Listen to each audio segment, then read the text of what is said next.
तो ये 2026 का जो होली है और चंद्रग्रहण के लिए हमने थोड़ी सी बातें यहाँ की हैं। तो संकेत है यहाँ पर, ये अशुभ संकेत है। वैसे तो ज्योतिष लोग बहुत सारी भविष्यवाणी करेंगे इस पर, किसका क्या प्रभाव है क्या नहीं, वो उनका अपना विषय है। लेकिन हमारा जो विषय है वो ज्योतिषीय से या किसी भी दूसरे भविष्यवाणियों से बहुत आगे की बात है। ये सीधे भगवान से संवाद है। संपूर्ण विश्व के लिए जो आज भगवान का संदेश है उसको हम अभी ग्रहण कर रहे हैं। और इस संदेश को बहुत प्लेजेंट नहीं कहा जाएगा, बहुत सुखद नहीं कहा जाएगा जो आज का संदेश है। ये और बात है कि सारा संसार अभी होली जैसे महापर्व की तैयारियों में है और ये रंग का, उमंग का, उल्लास का पर्व है। लेकिन ऐसे अवसर पर भगवान के संदेश सुखद क्यों नहीं आ सकते? तो असल में हम इन पर्वों की प्रासंगिकता को भूल गए हैं। आज का आधुनिक मनुष्य केवल दिखावे की जिंदगी को जी रहा है, अंदर से खोखला हो चुका है वो।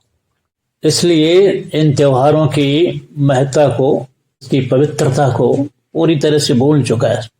और जब हम किसी ऐसे पवित्र अवसर को अपने क्षुद्र वासनाओं से और जीवन के बहुत ही निम्न स्तर के जो मूल्य हैं, अनैतिक मूल्य, अनएथिकल मूल्य, उससे प्रेरित होकर कुछ करते हैं, तो फिर जो इस अस्तित्व का संचालक है, अस्तित्व जिस नियम पर काम कर रहा है, प्रकृति या संसार जिस नियम पर काम कर रहा है और इसके संचालन का जो विधान है और अंतिम रूप से संचालन की बागडोर जिसके हाथ में है, जिसको हम अनादिकाल से भगवान कहते हैं, दुनिया के विभिन्न धर्मों में जिसकी चर्चा की गई है, इस संसार को किसने बनाया है,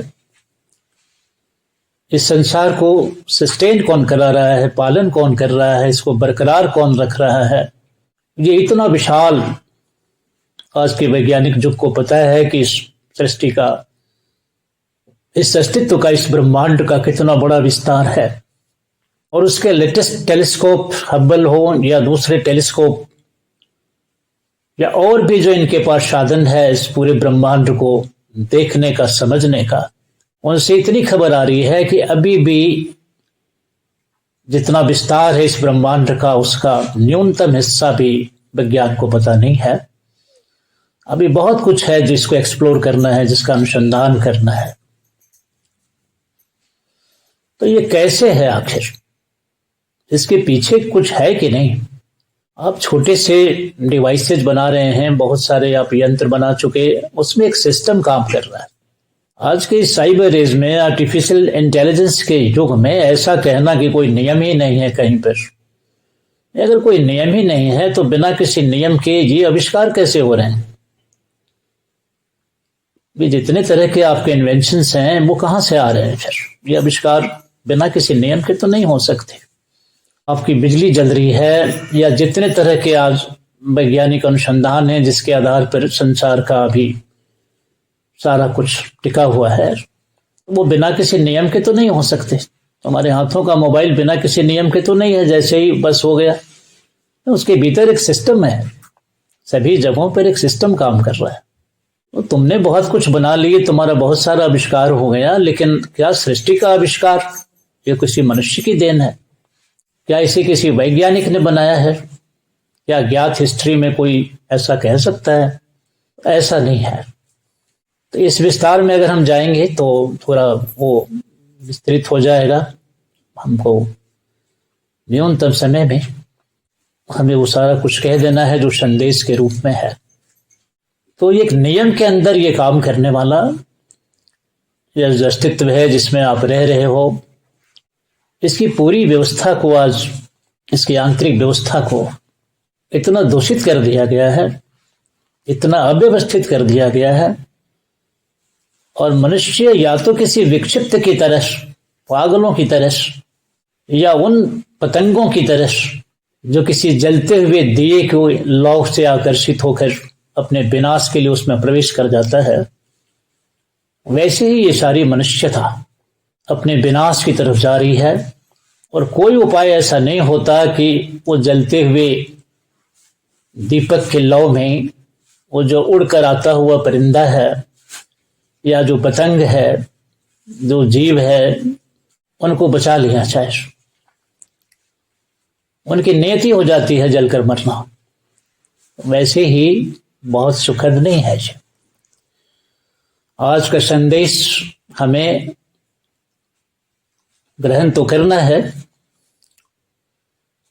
लेकिन संपूर्ण विश्व के लिए ये चिंताजनक है। यहां से ये जो होली आप मनाने जा रहे हैं, यहां से समय 2 हिस्सों में बंट रहा है।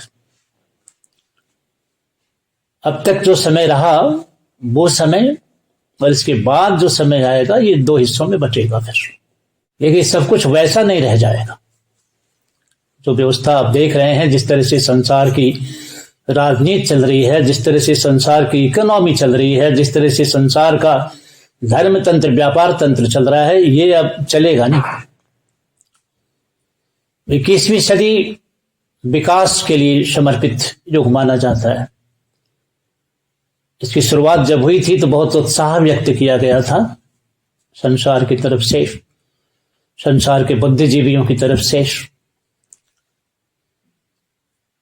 और इस सदी को बताया गया था कि यह विकास की सदी होगी, विकास की सदी होगी। लेकिन हमें यह कहते हुए अत्यंत दुख है कि यह विकास की नहीं बल्कि विनाश की सदी होगी। और ये जो होली आप देख रहे हैं, ये जो होली जिसके अवसर पर हम बात कर रहे हैं, यहां से समय 2 टुकड़ों में बचेगा। संसार का जीवन भी 2 हिस्सों में बदल जाएगा। अब तक जो विकास आपने प्राप्त किए हैं उसका तो सर्वनाश होना ही होना है, बाकी पूरी सभ्यता को नष्ट होने का खतरा है। इससे आपको समझना होगा। और ऐसा क्यों होगा, तो हम आज इस होली के अवसर पर याद करेंगे जिस बात के लिए होली मनाई जाती है, जहां से इस होली पर्व की शुरुआत हुई थी। हम थोड़ा स्मरण करें तो हमें बात आसानी से समझ में आ जाएगी। अभी हम होली का दहन करते हैं। इसका जो बहुत मुख्य भाग है, जो मुख्य महत्वपूर्ण अंग है इस पर्व का, वो है होली का दहन। इस कथा को तो भारत का बच्चा बच्चा जानता है, लेकिन इस संदेश को सारी दुनिया ग्रहण करेगी और कर रही है, तो हमें थोड़ा सा रेफरेंस देना है और इनको हमको थोड़ा विशेष तरह से भी देना है। आपको भारत को समझना ही होगा और भारत का जो रेफरेंस है, भारत का जो इतिहास है, वो आपका इतिहास है। हमारा मानना है कि चाहे इस्लाम के लोग जो मुझे सुन रहे हों या ईसाईयत के लोग मुझे सुन रहे हों या दुनिया के जितने भी धर्म जिनका इतिहास पिछले 4000 वर्षों का है, अगर वो इस संदेश को सुन रहे हैं तो उनको थोड़ा गौर करना चाहिए इस बात पर। आपकी किताबों में शायद ये कथा नहीं होगी। ये कथा महान भगवत भक्त प्रहलाद जी महाराज से जुड़ी है और उस समय का भयानक असुर। अभी तो दुनिया के सारे राजनीतिक तंत्र या जितनी भी व्यवस्थाएं हैं वो केवल विश्व को जीतना चाह रही हैं। यहां सिकंदर जैसे लोग आए इस सपने को लेकर कि हमें विश्व विजय करना है, तो उनके लिए यह छोटा सा विश्व पूरे ब्रह्मांड के आगे ये तिल मात्र भी नहीं है। ये विश्व, तो इसको जीतना है। अपनी सारी शक्ति खपा देते हैं फिर भी जीत नहीं पाती कभी। तो वैसे वैसे लाखों सिकंदर समा जाएंगे, करोड़ों सिकंदर समा जाएंगे और विश्व के ज्ञात इतिहास और अज्ञात इतिहास में जितने आए होंगे वो सभी समा जाएंगे करोड़ों करोड़ों की संख्या में। तो भी वो उस समय के महान असुर हिरण्यकश्यप की बराबरी नहीं कर सकते, क्योंकि उसका धरती पर भी कब्जा था तो अंतरिक्ष में भी कब्जा था और मध्य में अगर कुछ है तीनों लोकों पर उसका कब्जा था। ये विश्व का इतिहास इतना ही नहीं है जितना आज बच्चे पढ़ रहे हैं, उससे पुरातन इतिहास भी है और उसके रेफरेंस के लिए हमें पुरातन जो यहाँ के हैं उसमें प्रवेश करना पड़े, पुरातन ग्रंथों में, जिसमें वेद प्रथम दर्जे का है, अव्वल दर्जे का है। इससे संबंधित उसको एक्सप्लेन करने वाले, उसकी बेहतरीन इंटरप्रिटेशन देने वाले दूसरे और भी जो हैं स्क्रिप्चर्स या जो लिखित ज्ञात दस्तावेज हैं, उनका भी अध्ययन करना चाहिए। तो आप अपने उस साझा विरासत को समझने की कोशिश करिए। वे जितने भी धर्म हैं, उन सभी धर्म से और धर्म के अभी जो उसके रक्षक बने बैठे हैं, उन सभी से हमें कहना है कि एक बार अच्छे तरीके से आपको समझना होगा इस चीज को। मैं समझता हूं कि जो आम प्रजा है, धर्म के बारे में हमारा निष्कर्ष है कि धर्म तो जीवन है, प्राण है सब किसी का। इसलिए सभी को धर्म के प्रति आस्था है, चाहे वो संसार का कोई भी हो। धर्म से रहित वो हो ही नहीं सकता, धर्म के बगैर खुद के अस्तित्व को सोच भी नहीं सकता। इसलिए मेरा मानना है कि आज भी धर्म की चाहत रखने वालों की कमी नहीं है। लोग कहते हैं कि धर्म लुप्त हो रहा है। मैं समझता हूं कि धर्म बहुत प्रकाश की तरफ आ रहा है। लोगों में चाहत तो है, लेकिन उनको मार्गदर्शन नहीं है। भारत में इस नववर्ष के अवसर पर और पिछले नववर्षों को भी देखिए, अभी वृंदावन की होली को देखिए, आप ब्रज में होली देखिए, देश के कोने कोने से लोग आए। जब भी कोई ऐसा अवसर होता है तो तीर्थ भर जाते हैं। कौन कहता है कि धर्म की चाहत नहीं है?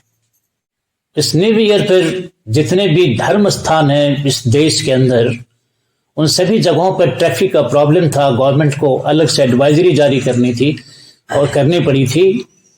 और इस वृंदावन जैसे जगह में, ऐसे महत्वपूर्ण काशी वगैरह जगहों में ये कहा गया था कि आप नववर्ष के पहले सप्ताह में आने की कोशिश न करें, क्योंकि बहुत यहाँ पर भीड़ है, अव्यवस्था है, तो वहीं से प्रणाम करें, कुछ ऐसा करें। कौन कहता है कि धर्म की चाहत नहीं है लोगों के पास? मंदिरों की भीड़ को देखिए आप, ये बता रही हैं कि धर्म के चाहत रखने वालों की कमी नहीं है। और मैं सिर्फ भारत की बात नहीं कर रहा हूं। जब भी कहीं नववर्ष होता है, वो दुनिया के किसी भी हिस्से में होता, वहां देखिए कि वहां आस्थावान लोग हैं कि नहीं। वो अलग बात है कि उन्होंने अपने कुनबे बांट रखे हैं, लेकिन धर्म की चाहत तो है ही उनके पास। तो भीड़ वहां भी है, चाहे वो अमेरिका का नववर्ष हो, आप वहां के चर्च में जाकर देखिए, या ऐसे ही दूसरे जगहों पर जाकर देखिए, चीन जैसे जगह में जाकर देखिए, साम्यवादी कंट्री है, वहां भी धर्म की चाहत रखने वाले लोग आपको मिलेंगे कि नहीं। वो धर्म केवल मंदिरों में जाने से और मस्जिदों में जाने से धर्म है, ऐसा भी नहीं है। सत्य की आकांक्षा विश्व के लोगों में है कि नहीं। चाइना एक कम्युनिस्ट कंट्री हो सकता है, या और भी कम्युनिस्ट कंट्री हो सकते हैं, जहां मंदिरों के प्रति या धर्म के दूसरे अंगों के प्रति शायद श्रद्धा उतनी न हो, लेकिन क्या सत्य की चाहत उनको है कि नहीं? उनको ईमानदारी की चाहत है कि नहीं? क्या चीन का प्रधानमंत्री या चीन का जो भी राजनेता है, अगर वो चुनाव लड़ता है, तो क्या वो ये कहता है कि हम इस देश के सबसे बेईमान आदमी हैं इसलिए हमें वोट दो, या हमारी पार्टी देश की सबसे झूठी पार्टी है इसलिए हमको वोट दो? मैं नहीं समझता कि ऐसा कोई कह सकता है। रादर वो ये कहेंगे कि हम सबसे ईमानदार लोग हैं, हमारी पार्टी सबसे सच्ची पार्टी है, हम जनता की सच्ची सेवा करेंगे। द मोमेंट आपने सत्य का नाम लिया कि हम सच्चे हैं, हम ऑनेस्ट हैं, हम ईमानदारी से और सत्य भाव से सेवा करेंगे, बस आपने ईश्वर को वहीं स्वीकार कर लिया। इससे कोई फर्क नहीं पड़ता कि आपने ईश्वर को कोई नाम दिया है कि नहीं। आप किसी मंदिर में, गुरुद्वारे में या गिरजाघर में जाते हैं या नहीं जाते, शक्ति की चाहत ही बता दे रही है कि बस आप में धर्म है। क्योंकि शास्त्रों में शक्ति से बड़ा धर्म नहीं कहा गया। भारत के गांव में रामचरितमानस इतना प्रचलित है तो साधारण तरह के लोग भी 2-4-5 चौपाइयां तो रहती हैं उनके पास। तो उसमें कहते हैं कि धर्म न दूसर सत्य समाना, सत्य के समान दूसरा कोई धर्म नहीं है। और जैसे ही कोई चाइनीज नेता या कोई भी ऐसा साम्यवादी नेता अगर ये कहता है कि हम ईमानदार हैं, सत्य के प्रति हमारा आग्रह है, हम बहुत सच्चे हैं इसलिए हमें वोट दो, तो जैसे उसने सत्य की बात करी उसने धर्म की बात कर दी। और धर्म की बात ही नहीं कर दी बल्कि धर्म का जो शिखर हो सकता है उसकी बात कर दी, क्योंकि धर्म न दूसर सत्य समान।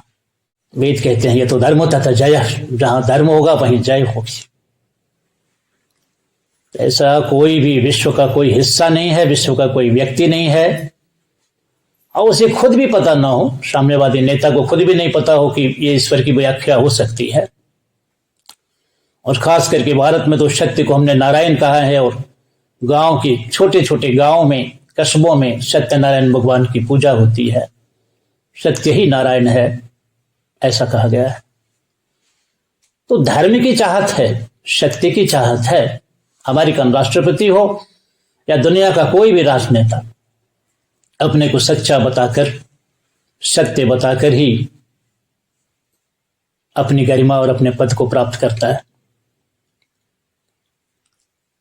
तो जब सत्य की चाहत है, धर्म की चाहत है, तो हम कैसे कह सकते हैं कि विश्व में उसकी मांग नहीं है।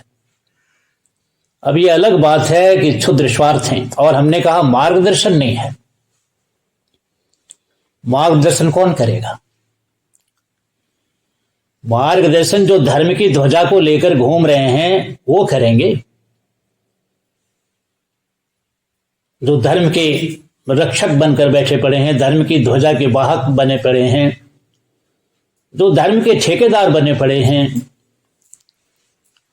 जो धर्म गुरु हैं, दूसरे तरह के आचार्य हैं, या हर धर्म के अपने अपने संरक्षक हैं, उनको इसी बात के लिए नियुक्त किया गया है।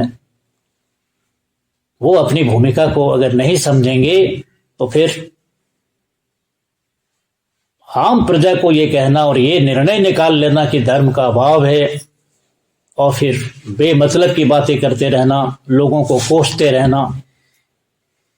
जहां धर्मगुरु कोसते रहते हैं एक दूसरे को, तुम बिगड़ रहे हो, तुम ऐसे कर रहे हो, तुम वासनाओं में हो, नहीं, ये उनका दोष नहीं है, उन्हें मार्गदर्शन नहीं है, उन्हें ज्ञान नहीं है, इसलिए ऐसा है।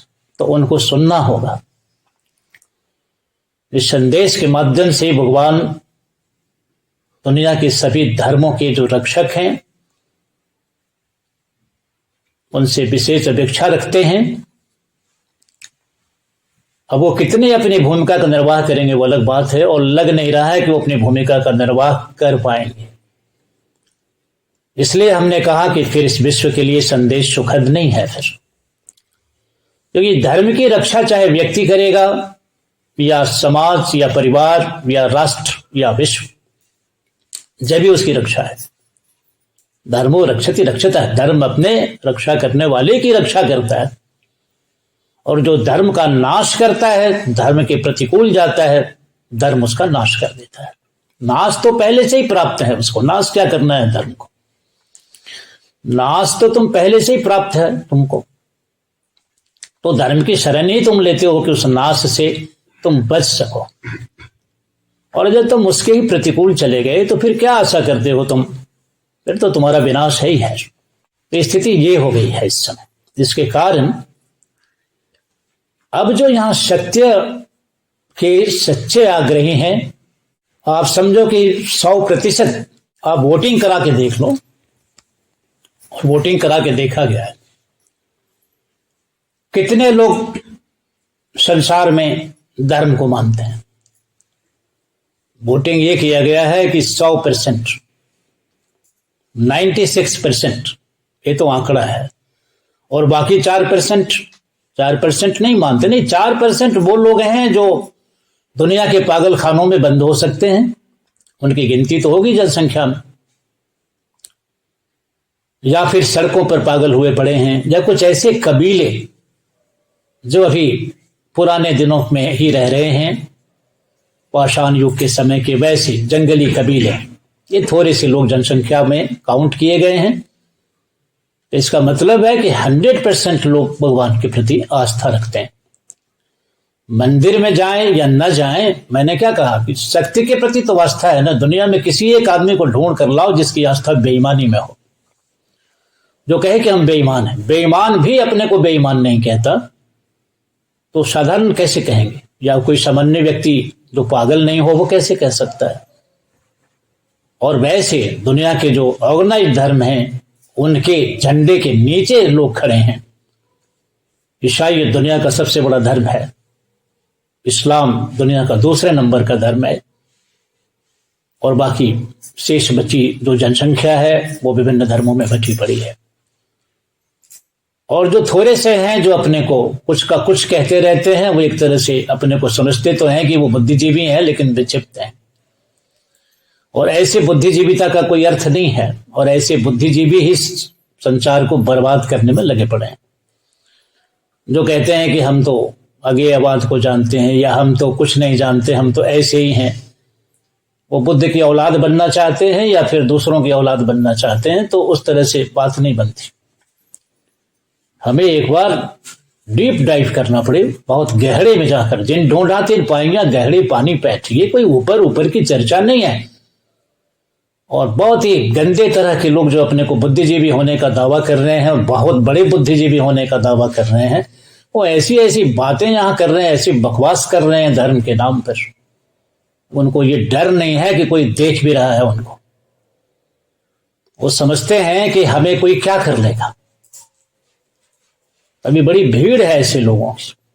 ऐसे अनाधिकृत लोग धर्म के बारे में बोलना शुरू कर रहे हैं जिनको खुद की खबर नहीं है, जिनका खुद का कोई चरित्र नहीं है, खुद के बारे में कोई खबर नहीं है, और वो क्षुद्र वासनाओं की तरफ आते हैं, अपने को बहुत बड़ा बुद्धिजीवी शो करने के लिए ऐसी गंदी बातों को लेकर कर रहे हैं।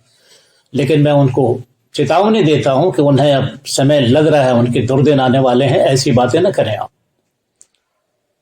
आप डेमोक्रेसी के नाम पर या फ्रीडम ऑफ स्पीच के नाम पर ऐसी बातें नहीं कर सकते।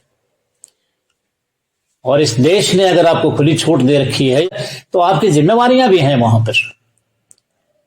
इन सभी लोगों ने धर्म की बड़ी दुर्दशा की हुई है। और यहां जो वास्तव में अब जो आग्रही हैं, जो भ्रमित हैं, वो तो भ्रमित हैं, लेकिन इसमें कुछ ऐसे लोग हैं जो भ्रमित भी नहीं हैं बल्कि वो पीड़ित हैं, विक्टिम है ऐसे लोगों की। धर्म के ठेकेदारों के विक्टिम हैं, पीड़ित हैं। क्योंकि आप देख ही रहे हैं हर जगह बुलिंग है, हर जगह दबाने की बात है। आप थोड़ा कुछ बोल दें, इस्लाम पर कुछ भी बोलिए तो फट कहेगा कि इसका गर्दन लाओ, हम 50 लाख, 1 करोड़, 10 करोड़, 100 करोड़ दे देंगे। तो कोई भी साहस नहीं कर पाएगा कुछ बोलने के लिए, अगर कुछ बोलना भी चाह रहा है तो। और यही हाल कमोबेश दुनिया के हर धर्म का है, बात इस्लाम की नहीं। सभी जगहों पर ऐसा ही है। उनके तरीके अलग अलग हो सकते हैं, लेकिन वो टॉर्चर करेंगे, आपको डिस्ट्रॉय कर देंगे, इस तरह की बातें यहां पर। लेकिन अब उनके दिल लदेंगे फिर। तो इस होली का जो संदेश है वो बहुत सुखद नहीं है, और समय 2 हिस्सों में बंटने जा रहा है यहां से। और 21वीं सदी सभ्यता के विनाश की सदी होगी, न कि विकास की सदी होगी। ऐसे मंसूबे पालने वाले हमेशा रहते हैं। दुनिया के इतिहास में जो सभ्यताएं पढ़ाई जा रही हैं, चाहे वो सिंधु घाटी की सभ्यता हो या बेबीलोन मिस्र की सभ्यता हो, या जिनको भी अपने सभ्यताओं पर बहुत नाज है, हर दुनिया के हर क्षेत्र की अपनी एक सभ्यता है। विश्व के इतिहास में कुछ कहने लायक उनके पास भी है, चाहे वो यूरोप हो, चाहे एशिया के लोग हों, या किसी भी कंटिनेंट के लोग हों, तो उनके पास है। लेकिन उनको ये समझना चाहिए कि वो सभ्यताएं जमींदोज हो गई हैं। कभी ऐसी ही फलती फूलती थी जैसे आप फल फूल रहे हैं अभी, लेकिन उसका वास्तविक कारण भी आज तक वैज्ञानिक पता लगाने में पूरी तरह से सक्षम नहीं है। एक इतिहासकार कुछ कहता है, कोई फाइंडिंग्स कुछ कहती है, दूसरा इतिहासकार तुरंत उसका खंडन कर देता है, और फिर दूसरा कोई वर्जन, दूसरा कोई नैरेटिव आ जाता है उसके बदले में। ये सब आप देख ही रहे हैं। तो अब ठीक है, बाहरी दुनिया में तो ये चलेगा, लेकिन कहना ये चाह रहे हैं कि आंतरिक दुनिया में ये नहीं चलेगा। अंतर जगत में अब ये नहीं चलने वाला। अंतर जगत में, बाह्य जगत में भी भगवान का शासन है, धर्म का शासन है, लेकिन अब स्थिति ऐसी आ गई है कि अब बाह्य जगत पर अंतर जगत भारी पड़ेगा। फिर तो हम एक बार फिर स्मरण करते हैं जहां से इस होली की शुरुआत हुई थी, और हम सारे विश्व को इस रेफरेंस के माध्यम से कुछ कहना चाहेंगे। जैसा कि हमने कहा कि सारे धर्म के रक्षकों को भी, और जो कोई भी इस संदेश को सुन रहा है, जो सौभाग्यशाली है, जिसकी रक्षा शायद भविष्य में हो जाएगी इस संदेश को सुनकर, तो उनके लिए बस यही कहना है कि क्यों ऐसा होने जा रहा है। मैंने पिछले कुछ संदेशों में भी कहा कि परमात्मा उद्वेलित है, तो इसके बड़े गहरे कारण हैं। उन गहरे कारणों को ये अवसर याद दिला रहा है हमें कि इसकी शुरुआत कहां से हुई थी। इस पर्व की, इस पर्व की शुरुआत हुई थी होली से, और होली से अर्थ है होलिका नाम की कोई स्त्री थी जो उस समय के महान असुर शासक हिरण्यकश्यप जिसका नाम था, उसकी बहन थी। और क्या प्रसंग था वहां पर। इस देश में हर साल होलिका दहन कराते हैं, तो इस रेफरेंस को तो यहाँ के बच्चे बच्चे जानते हैं हमने कहा, लेकिन विश्व को भी समझना है कि कोई चरित्र था जो भगवान का सच्चा भक्त था, नाम प्रहलाद, दुनिया में इसी नाम से वो विख्यात रहा है, आज भी विख्यात है। और अब तक जो भक्त रहे हैं, जो भगवान के भक्त हुए होंगे, धर्म में जिनकी बहुत गति रही होगी, उनमें उसको नंबर 1 कहा जाता है, शिखर कहा जाता है, इसलिए शिरोमणि कहा जाता है, भक्त शिरोमणि। तो भक्त शिरोमणि प्रहलाद, और वे कथा उससे जुड़ी हुई है। उस बच्चे का दोष बस इतना ही था कि वो धर्म की बातें करता था। द मोमेंट हम भगवान की बात करते हैं तो वो बात धर्म की हो गई। फिर धर्म शब्द के अनेक अर्थ हो सकते हैं, लेकिन उसके सबसे मुख्य अर्थ में क्या है। धर्म के बहुत सारे शब्द अर्थ हो सकते हैं और बहुत सारी व्याख्याएं धर्म की हो सकती हैं, लेकिन धर्म का जो सबसे मुख्य है वो है, उसको क्या कहेंगे, भगवान कहेंगे। धर्म का मतलब होता है भगवान। भगवान कह लो या धर्म कह लो, ये सिनोनिम से पर्यायवाची हो जाएगा। तो भगवान के भक्त होने का मतलब ही होता है कि अनिवार्य आपके पास धर्म है, और धर्म के 10 लक्षण बताए गए हैं, वो 10 लक्षण से आप संपन्न हैं। कैसे पहचानेंगे कि ये धर्म है? लक्षण से। किसी भी बात को हम कैसे जानते हैं कि ये क्या है? ये दूध है, तो कैसे जानते हैं ये दूध है? उसके गुण से, उसके लक्षण से। तो वैसे ही धर्म के पास लक्षण है। क्या लक्षण है? 10 लक्षण है। पर 10 लक्षण है, उसको जो धारण करता है उसी को हम धार्मिक कहते हैं। और अनिवार्यता है जो सच्चा धार्मिक होगा वही भगवान का सच्चा भक्त भी होगा। तो वह बच्चा एक धार्मिक बच्चा था, धर्म के प्रति, सत्य के प्रति, और भी जो महान मूल्य हो सकते हैं जीवन के, सबके प्रति आस्था थी उसकी। बस यही कसूर था उसका। और फिर जो उसके साथ हुआ, उसकी पूरी कथा तो दूसरे स्रोत पर उपलब्ध है, आप जानिए कि क्या हुआ था उसके साथ। तो हम कोई कथावाचक नहीं है कि हम पूरी कथा कहें, लेकिन उसमें जो सारभूत है वो कह रहे हैं कि यह उसके पिता को रास नहीं आया। लेकिन उसका पिता कोई ऑर्डिनरी पिता नहीं था, कोई खेतों में काम करने वाला मजदूर नहीं था, कोई सामान्य स्तर का कोई ऐसा व्यक्ति नहीं था जो बिल्कुल ऑर्डिनरी हो, बल्कि वो उस समय का सबसे शक्तिशाली व्यक्ति था। इतना शक्तिशाली था कि पृथ्वी उसके नाम से कंप जाती थी। वो एक राजा था, और ऐसा मान कर चलो कि एक छत्र राजा वो संपूर्ण पृथ्वी का कहा जा सकता है। क्योंकि जिसके नाम से सारी पृथ्वी के लोग कंप जाएं, जिसकी परछाई से बड़े बड़े देवता भयभीत हो जाएं, देवता यानी महान शक्तिशाली, जिसका कब्जा स्वर्ग में, अंतरिक्ष में, जमीन पर या जहां तक उस समय ज्ञात था उस सभी पर हो गया हो, ऐसा व्यक्ति ऑर्डिनरी कैसे हो सकता है? तो उस छोटे से बच्चे से क्या परेशानी हो सकती है उसके, और अपना ही बेटा। मजे की बात है कि अपना ही बेटा। ये कथा वहां ले जाती है हमको, और वहां से जो टॉर्चरिंग उसने किया सिर्फ एक बात के लिए कि वो धर्म का आग्रही था, बस धर्म के प्रति उसकी आस्था थी, वो एक धार्मिक था, धार्मिक बच्चा था, और धर्म के प्रति संपूर्ण जीवन, संपूर्ण प्राण, उसका संपूर्ण अस्तित्व समर्पित था। और ये उस व्यक्ति को नहीं भाया, और वे एक राजा है, और राजा उसको कहते हैं जो प्रजा का रंजन करे, प्रजा का रंजन करे, अपने संतान की तरह उसका रंजन करे।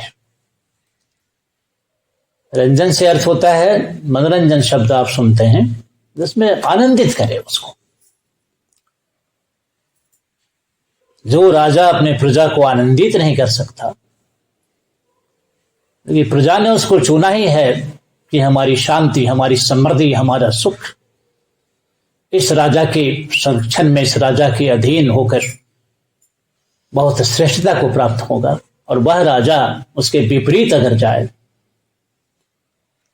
और प्रजा दुखी रहने लग जाए, कहां तो उसको सुखी होना चाहिए, शांत होना चाहिए, समर्पित होना चाहिए, शांति और समृद्धि से भरपूर होना चाहिए। वो उसके ठीक प्रतिकूल, ठीक उलट अगर हो जाए,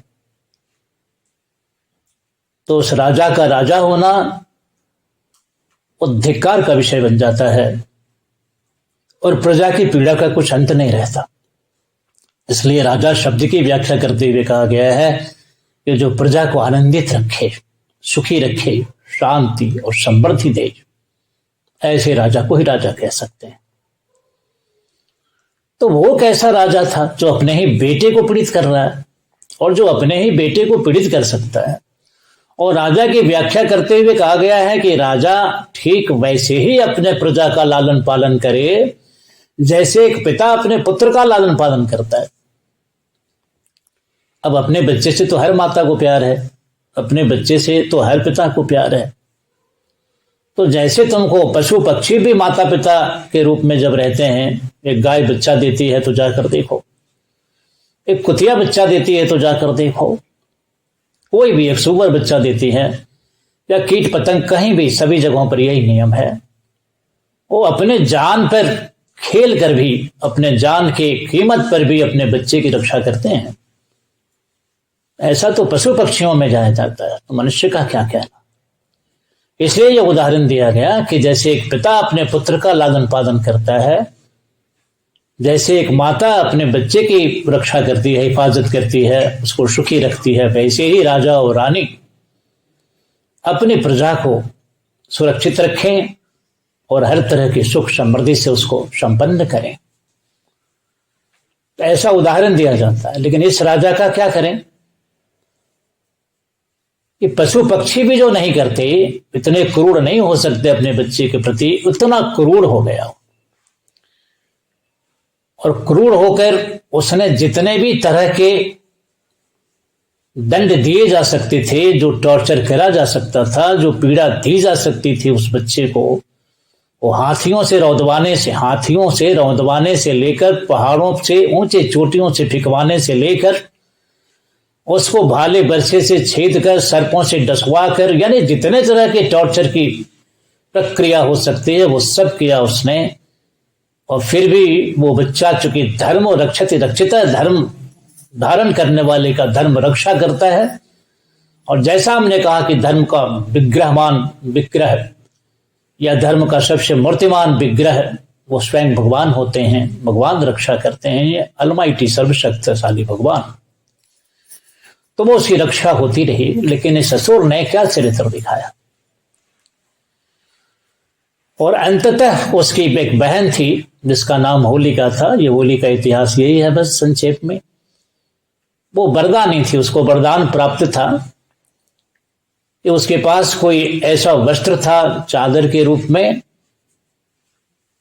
जैसे आजकल फायर प्रूफ कपड़े होते हैं, ऐसे ही वो फायर प्रूफ कपड़ा उसके पास था। उसको ढक करके अगर वो आग में प्रवेश कर जाए तो जैसे फायर प्रूफ कपड़ों को पहन करके कोई प्रवेश करेगा तो अग्नि जला नहीं पाएगी उसको। तो उसको उसने फिर राजी किया कि तुम इस बच्चे को लेकर, जो कि उसका भतीजा हुआ करता था, बुआ भतीजे का रिश्ता आप जानते ही हैं, तो कहा कि उसको इस अग्नि में ले जाकर बस अग्नि की एक बड़ी राशि बनाओ, कोई चिता जैसी, इसको जीवित ही चिता में डालो और तुम लेकर बैठ जाओ। तुम्हारा तो कुछ नहीं होगा क्योंकि तुमने फायर प्रूफ कपड़े पहन रखे हैं जिसको आग जला नहीं सकती। ऐसा वरदानी कपड़ा, ऐसा वरदानी चादर उसके पास था। उसको उसने ढक लिया अपने को और बच्चे को गोद में लेकर उस आग वाली चिता में प्रवेश कर गई जीवित। लेकिन जहां भगवान की रक्षण शक्ति काम करती है तो ऐसा कहते हैं कि वो स्वयं ही जलकर राख हो गई और बच्चा तो ऐसे वहां व्यवहार कर रहा था जैसे कोई शीतल चंदन वहां प्रवाहित हो रहा हो, उसकी लहर प्रवाहित हो रही हो। आग की लपटें व चंदन की शीतलता की लहरें बन गई थी वहां। तो ये प्रसंग है वहां पर। और इसके बाद भी वो नहीं माना, इसके बाद भी, इतने सब के बाद भी उस असुर को संतोष नहीं हुआ और फिर किसी भी तरह से इसको मारना ही था उसे। तो कहते हैं कि फिर उसे कहा कि इसको अपने हाथों से, ये कोई प्रथा कितना क्रूर हो सकता है कि अपने ही उत्पन्न किए गए संतान को अपने ही हाथों से नंगी तलवार लेकर टुकड़े टुकड़े करना चाहे या फाड़ देना चाहे उसे। ये एक अद्भुत मिसाल है और ये हुआ, लेकिन वो इसमें भी सफल नहीं हो सका। कहते हैं कि खंबे से बांधा उसने जंजीरों से उसे कि काटने में सुविधा हो, जब मैं इसके टुकड़े टुकड़े करूं तो ये हिल भी ना पाए। और तब थोड़ा सा उसने संवाद किया अपने आसुरी पागलपन में कि कौन है तेरा भगवान और कौन है तेरा रक्षक। और कहते हैं कि जिस खंबे से बांधा था उसको फाड़ करके भगवान प्रकट हुआ और नरसिंह अवतार के रूप में आज दुनिया उसको जानती है।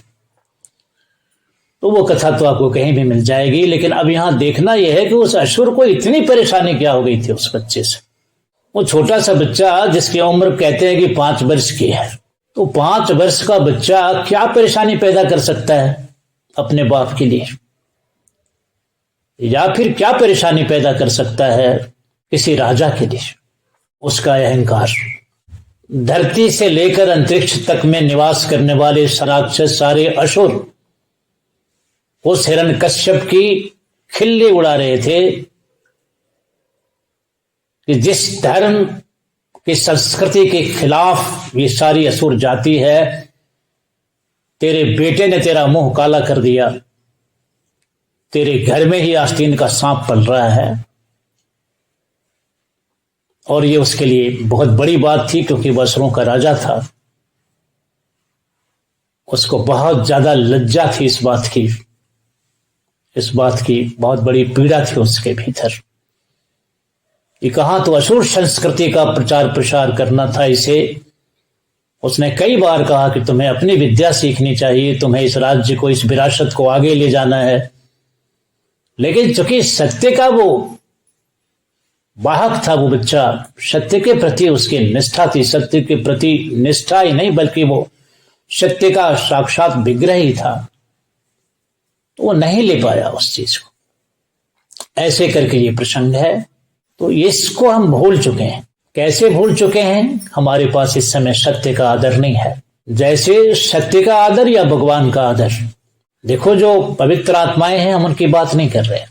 आप यहां बैठे हैं, हमें मानना पड़ेगा कि आप पवित्र आत्मा इस संदेश को सुन रहे हैं। प्रहलाद जी भी अकेले नहीं थे बल्कि पवित्र आत्माएं थी वहां पर। पवित्र आत्माएं हमेशा ही रहती। उनके संगी साथी थे, उनकी पूरी की पूरी ये कीर्तन मंडली थी, लेकिन वो रास नहीं आता था। और फिर जैसे वो होते हैं वो वैसा ही बनाना चाहते हैं। एक सांसारिक माता पिता अगर वो पूरे तरह से संसार वासना में डूबा पड़ा है तो अपने बच्चे को उससे ज्यादा नहीं बना सकता, हो वही वाला शिक्षा देगा। हर माता पिता शिक्षा वही देता है। अगर तुम अपराधियों के घर में पैदा हो गए हो तो कैसे कल्पना कर सकते हो कि तुमको वो अपराध वृत्ति नहीं सिखा करके कुछ और बात करेगा? वो यही बात करेगा। आप देश में और दुनिया में जाइए, ऐसे ऐसे कबीले हैं जहां पर वो शुरू से परंपरा ही है उनकी। कोई कबीला है वो चोरी के लिए ही कुख्यात है, तो उसके घर में जो बच्चा पैदा होगा वो चोरी की ही शिक्षा लेगा, और उससे अलग वो जाना चाहेगा तो माँ बाप उसका हाथ तोड़ना चाहेंगे, पैर तोड़ना चाहेंगे, या जो भी टॉर्चर कर सकता है। अरे तो हमारी विरासत तो कैसे कर लेगा? शराबी लोगों की बस्तियों में अगर कोई व्यक्ति शराब के विरुद्ध बात करने लग जाए उसी के कुनबे का, सारे मिल के मार डालेंगे उसे। उसका कसूर बस इतना ही है कि उसने उस अनैतिक कार्य से अपने को बचाना चाहे, इसलिए नहीं कि वो उनको कह रहा है, वो खुद को बचाना भी अगर चाहे तो उसको नहीं बचने देंगे। उनका अहंकार आड़े आ जाएगा, तो हो तू बहुत साधु बन रहा है तो उसको बलात् उसमें ले जाएंगे। चोरों की बस्ती में अगर तुम निवास कर रहे हो तो वहां अगर तुम साधुता का प्रदर्शन करना चाहो तो सारे चोर मिलकर ही मार देंगे तुम। तो कुछ ऐसी ही मिलती जुलती बात है वहां पर। तो हमें ये पर्व इस बात की याद दिला रहा है कि हम आज उसकी गरिमा को भूल चुके, उसके पूरे महत्व को भूल चुके हैं। अब हमारे को उसके प्रति आदर नहीं रह गया। जिस पवित्रता की बात प्रहलाद कर रहे हैं वह पवित्रता सभी के भीतर है। ऐसा नहीं था कि उस असुर के भीतर नहीं था। अगर उस असुर के भीतर नहीं था तो उसी के खानदान में एक से एक सुंदर भक्त कैसे पैदा हो गए? उसी के खानदान में भगवान के बड़े सुंदर सुंदर भक्त हुए, और बलि महाराज को कौन नहीं जानता? वो हिरण्यकश्यप के खानदान से आते हैं। उस खानदान में बहुत सुंदर सुंदर भक्त हुए सब। तो असुरों में भी एक से एक भक्त होते हैं। तो उसके साथ क्या था ऐसा? चाहे जो भी था, लेकिन हमें आज की जो यह वाणी कही जा रही है, जो संदेश है, उसका अर्थ जानना है। बस उस कथा का विश्लेषण तो बहुत होगा, लेकिन हमें अर्थ जानना है कि क्यों ऐसा भगवान की तरफ से है कि समय बटेगा यहां से। तो प्रहलाद केवल एक नहीं है, प्रहलाद एक हो सकते हैं, लेकिन प्रहलाद की जो संस्कृति है, प्रहलाद की जो चेतना है, प्रहलाद का जो स्पिरिचुअल इवोल्यूशन है, जो उनकी धार्मिकता है, वह दुनिया के सारे धार्मिक लोगों का प्रतिनिधित्व करती है। ऐसा नहीं था कि प्रहलाद के साथ जो भी हो रहा था, चूंकि वो असुर का राज्य था, उसका शासन इतना था, उसकी शक्ति इतनी ज्यादा थी कि उसके सामने कोई बोल नहीं सकता था। लेकिन प्रहलाद जी महाराज के बारे में जो भी उसकी जनता थी, या तीनों लोक में जो रहते होंगे, जो इस कथा को जान रहे थे, उन सभी की जो उसमें सत्य और पवित्र जो आत्माएं थीं, उनका प्रहलाद जी के प्रति तो भाव था ही था। ऐसा नहीं था कि धरती पर, पूरी धरती पर या पूरे अंतरिक्ष में प्रहलाद ही एक उस समय भगवत भक्त थे, ऐसा नहीं है। दैवी संपत्ति के लोग हर युग में हुआ ही करते हैं, उस समय भी थे, लेकिन उनका बस नहीं था उसके ऊपर। तो बस नहीं था, तो इसलिए प्रहलाद जी को वहां जो भी टॉर्चर करना जो किया उसने, या सहना पड़ा उनको। तो आज की स्थिति कुछ ऐसे मिलते जुलते हो रही है। इसलिए इस होली के पर्व को वैसे मनाना, आप देखते हैं कितने मांस की खपत होगी इस देश में। मांस की कितनी खपत हो जाएगी, शराब की कितनी खपत हो जाएगी। पिछले साल के होली के आंकड़ा को आप लीजिए, आज सारे आंकड़े उपलब्ध हैं नेट पर। होली के अवसर पर शराब की बिक्री कितनी होती है? क्या आम दिनों से कम या ज्यादा? या जहां पर प्रतिबंध है, जहां निषेध है, वहां पर ब्लैक मार्केट से कितना आ रहा है? होली के अवसर पर मांस की खपत कितनी हो जाती है? किस किस पशु के मांस की, किस किस पक्षी के मांस की कितनी खपत होती है? क्या वो आम दिनों की तरह है या उससे ज्यादा है? आज का आंकड़ा लीजिए। तो आपको समझ में आएगा कि बात कहां चली जा रही है। आप होलिका दहन कर रहे हैं और महान भगवत भक्त प्रहलाद जी महाराज का उत्सव मना रहे हैं और शराब से मना रहे हैं, निर्दोष जीवों के मांस से मना रहे हैं, और जितने तरह के कुकृत्य हो सकते हैं वो सारे इस पर होते हैं। होली की पार्टीज होती हैं, बड़े बड़े जो एलिट क्लास के लोग हैं उनके यहां भी बिना शराब के वो पूरा नहीं हो सकता, बिना नॉनवेज के वो पूरा नहीं हो सकता, और समाज के प्रतिष्ठित लोग हैं वो।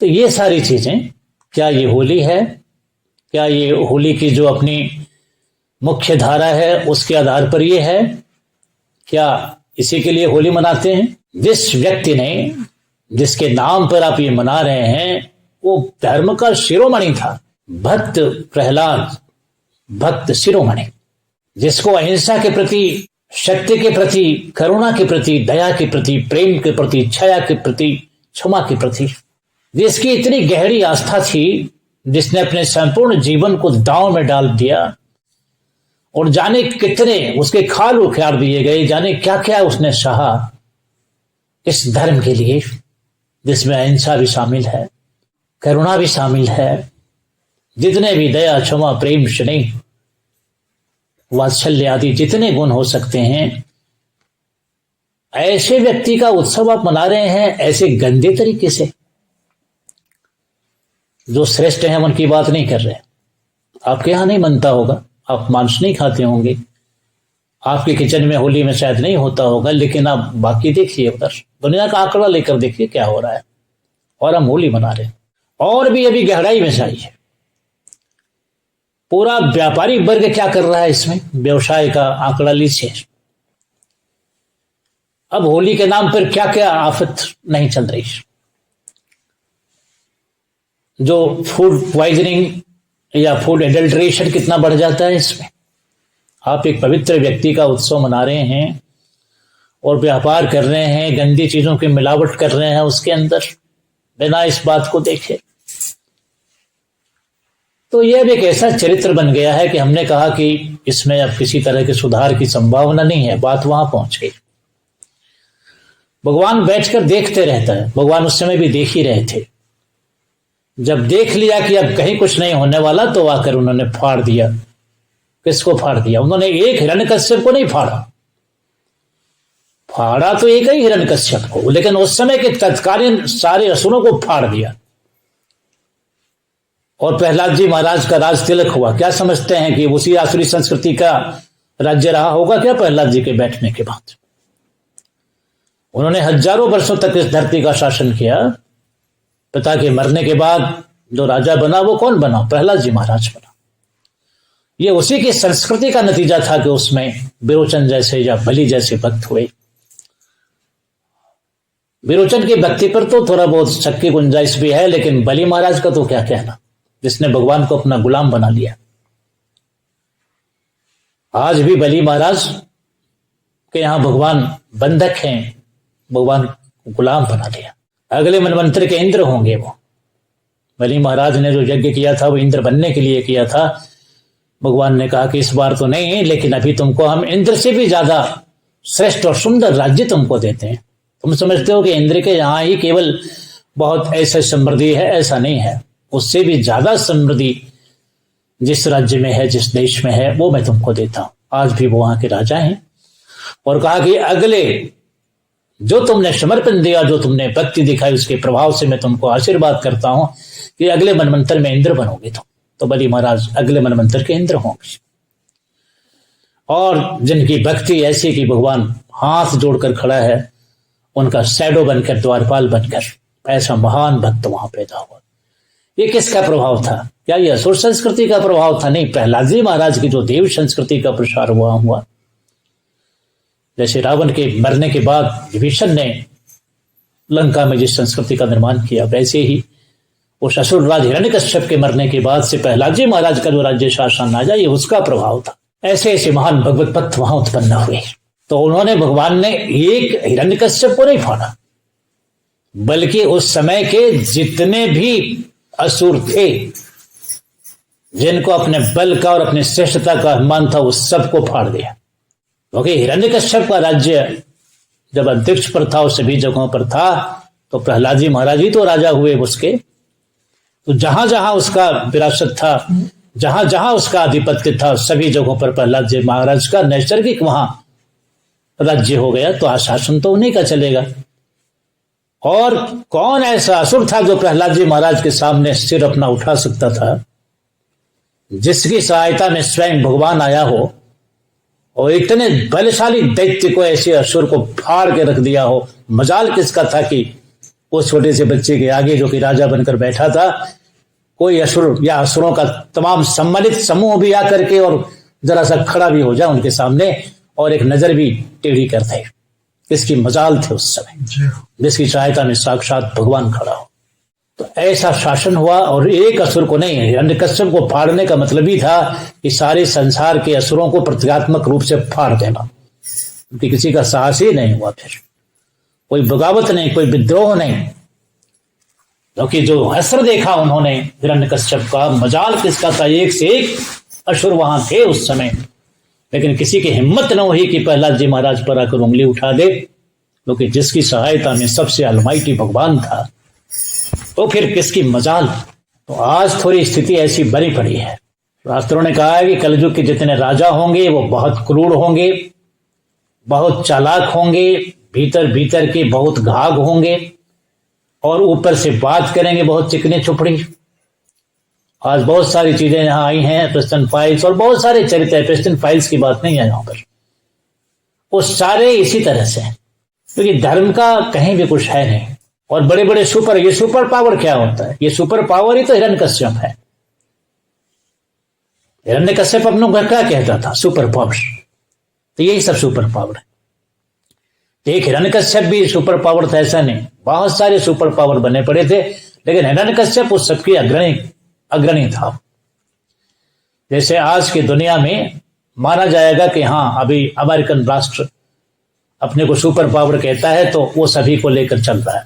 हालांकि अब उससे भी दो दो हाथ करने के लिए दूसरे सुपर पावर खड़े हो रहे हैं, लेकिन अभी भी उसका समीकरण तो बना हुआ है। तो ऐसा ही समझना उस समय। तो जो उस समय था वही स्थिति इस समय बन रही है। इसलिए तत्कालीन जो हिरण्यकश्यप बन के बैठे पड़े हैं उनको फाड़ेंगे भगवान, और निश्चित ही उसको फॉलो करने वाले लोग वो सभी फटेंगे इसमें। तो कैसे फटेंगे, कैसे होगा? क्या कोई भगवान वैसा आएगा जैसे हिरण्यकश्यप के लिए आ गया, या कुछ और आएगा? नहीं, ऐसा कुछ नहीं होने वाला। इस समय जो स्थिति है वो और तरह की है। तो पहले तो हम इसको ग्रहण कर लेते हैं कि यह दो हिस्सों में दुनिया बंटने जा रही है यहां से। और प्रहलाद जी जैसे वहां पर माइनॉरिटी थे, यहां धर्म की, जो मैंने भी कहा कि धर्म के प्रति लोगों की चाहत बहुत है। इतने मंदिरों में भीड़ उमड़ रही है, उनका मार्गदर्शन नहीं है। मार्गदर्शन कैसे नहीं है? आप देखो, सबको पता है वहां पर। अब आस्थावान लोग हैं, वो कुछ कहते नहीं, लेकिन आंतरिक स्थिति क्या है, पंडित और पुरोहितों की क्या वहां पर बात है, हम उन पर कुछ कहेंगे नहीं कुछ, लेकिन उनको खुद से विचार करना चाहिए अपने चरित्र के ऊपर। तो वहां भी धंधे वाली बात होगी। फिर भी वो भगवान के साथ है, वहां भी वैसा कर रहा है, तो उसके कुछ अपने कारण हो सकते हैं। चलो इसी बहाने कम से कम राधे राधे तो कर ही रहा है वो। कभी राधे राधे या राम राम का प्रभाव शायद उसका उद्धार कर दे, लेकिन स्थिति बहुत गलत है, स्थिति बहुत दयनीय हो गई है। तो इस समय फिर एक बार धर्म माइनॉरिटी में चल रहा है, क्योंकि उसका कोई असर नहीं है, उस बात का कोई मतलब नहीं है कि आप चाहते तो हैं लेकिन आपका चल नहीं रहा। आप ईमानदारी चाहते हैं, आप अच्छी चीजें चाहते हैं, लेकिन इतने बेड़ियां हैं, इतने अवरोध हैं, इतने अड़चन हैं कि आप जा नहीं सकते। आप सत्य की बात करिए, आप एक बार सत्य की बात करिए और आपका गला घोंटने के लिए अगल बगल से तैयार हैं सब। आप जाके बाजार में कहिए कि तुम मुनाफाखोरी कर रहे हो, किसी राजनीतिक के नेता को जाकर कहिए कि तुम चोर हो, तुम गंदे हो, देखो क्या बना देगा आपका। किसी पॉलिटिकल पार्टी के साथ आप अगर बोलिए थोड़ा, अगर उसना रखते हैं मर्तबा, तो फिर देखिए वो क्या बनाते हैं आपका। तो माइनॉरिटी में इस समय आ गया है धर्म। जब धर्म की ग्लानि होती है तो धर्म के लोग माइनॉरिटी में आ जाते हैं, सच्चे वाले। बाकी बीच के लोग हैं, उनको समझ में नहीं आता क्या करें। तो ठीक है, राम भरोसे वो चलते रहते हैं, लेकिन जो सच्चे जो हैं उनके लिए तो बहुत आफत हो जाती है फिर। तो अब ये जो संस्कृति फैली हुई है इस समय, उसके चलते जो पीड़ा है, या जो एक सच्ची और अच्छी व्यवस्था बन सकती थी वो नहीं हो पा रही है, उसके चलते लोग सफर कर रहे हैं। और अगर मान लिया जाए कि नहीं चलो लोग बहुत अच्छे हैं, बहुत सुखी हैं, बहुत कुछ हो रहा है, सरकार इतना सारा सुविधा दे रही है, तो क्या जीवन इतना ही तो नहीं है पशु पक्षियों की तरह? उसके और आगे की भी बात है। तो हम इस संदेश को, अभी जो संदेश है, सीधे सीधे ग्रहण कर रहे हैं कि 21वीं सदी से भयावह कोई सदी नहीं हो सकती। इसमें धर्म के लोग माइनॉरिटी में आ गए, और हर समय धर्म जब माइनॉरिटी में होता है तभी भगवान आते हैं यहाँ पर। देखो, पांडव माइनॉरिटी में है ना, पांडव माइनॉरिटी में है, यानी उस समय के धार्मिक लोग माइनॉरिटी में है। 5 भाई हैं पांडव, खाली 5 भाई ही नहीं है क्या? उस समय और धर्म को जानने वाले लोग नहीं थे? उसी परिवार में विदुर जैसे लोग थे जिनको दुर्योधन कितना दबा के रखता था। उसी परिवार में भीष्म पितामह जैसे लोग थे जिसकी महान अवज्ञा करता था, क्योंकि शासन की बागडोर उसके हाथ में थी। यहां तक कि अपने मां और बाप को भी नहीं बकसता था वो। अगर उसके मन के अनुकूल धृतराष्ट्र ने कुछ नहीं कहा या माता ने उसका समर्थन नहीं किया तो गला घोंटने पर तैयार हो जाता था। जैसे बिगड़े हुए बच्चे नहीं होते हैं, अपने माँ बाप को भी फटकार देकर के, वैसे फटकारता था। वो भी आसुरी संस्कृति का व्यक्ति था। तो धर्म माइनॉरिटी में आ गया उस समय। माइनॉरिटी से मतलब अल्पसंख्यक, उनकी संख्या कम हो जाती, जैसे अभी सच्चे धार्मिकों की संख्या कम है। अब लोग भ्रमित भी हो जा रहे हैं। तो बहुत सारे लोग भ्रमित हैं, क्या करें और क्या नहीं करें। जब इसी में है, अब लोग यहां अगर पूछते हैं धार्मिक आदमी इतना दुखी क्यों है, जो पापी है बहुत आगे बढ़ते चले जा रहे हैं, उसके जवाब हो सकते हैं, लेकिन जवाब देना एक अलग बात है। लेकिन स्थिति ऐसी होनी नहीं चाहिए थी, लेकिन ये हो रहा है। तो धर्म जब भी माइनॉरिटी में होता है तो भगवान का अवतार होता है यहां। और वो लड़ाई कौन लड़ता है? फिर भगवान खुद लड़ते हैं। इसलिए आप देखेंगे महाभारत की लड़ाई को भगवान ने खुद लड़ा। वो अलग बात है कि उन्होंने अपने को सामने नहीं दिखाया, कहा हम युद्ध नहीं करेंगे, लेकिन हाँ रहा उन्हें, और सारी रणनीति उनकी थी, जो कुछ भी था वहां पर। तो पांडवों की बिसात नहीं थी, लेकिन भगवान खड़े हो गए। पांडवों की लड़ाई को भगवान लड़ रहे थे, और पांडवों की लड़ाई नहीं थी वो, बल्कि उस समय धरती पर जितने धर्म के आस्थावान लोग थे उन सबों की लड़ाई थी। पांडव तो राजा थे, उनका प्रतिनिधित्व कर रहे थे। उसी तरह से राम के राज्य में या जीवन में आप देखेंगे उनके काल में रावण माइनॉरिटी में धर्म आ गया था। ऋषियों और मुनियों को वो पकड़ पकड़ के फाड़ के खा जाता था, वो केवल इस बात के लिए कि जीनियस होते हैं ये, इसलिए इनका लीवर खाओ, इनका गुर्दा खाओ, इनके जितने ऐसे वाइटल अंग हैं उनको खाओ। तो असुरों की एक मान्यता है, उनका रिसर्च है। मैं पिछली बार में बता रहा था कि आज भी वो प्रचलित है, अभी भी यही प्रोटीन का सबसे बड़ा साधन क्या है? मांस खाओ, मछली खाओ। फिर वो बहुत सारे तर्क देते हैं इस पर।